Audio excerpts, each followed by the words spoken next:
Konec oktobra lani se je zaključila tradicionalna akcija Moja dežela, lepa in gostoljubna.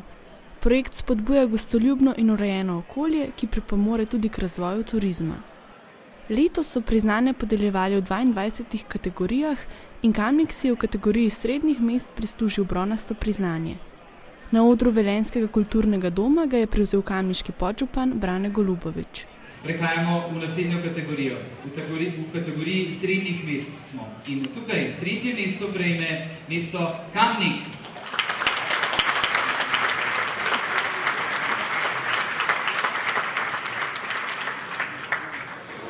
Današnja prireditev Moja dežela, lepa in gostoljubna je pokazala, da je za nek turistični razvoj pomembno, da ljudje verjamejo v njega, da ljudje spoznamo svoj kraj in da svoj kraj tudi urejamo, kar pomeni, da se moramo dobro počutiti v našem kraju.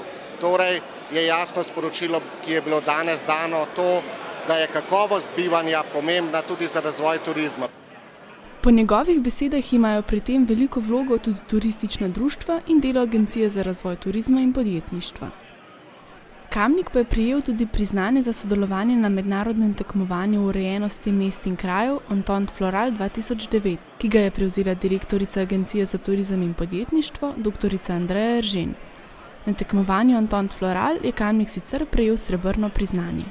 To je ena velika pohvala za vsa naša prizadevanja, ki jih naklanjamo v bistvu urejenosti našega okolja in tudi kvaliteti življenja v mestu.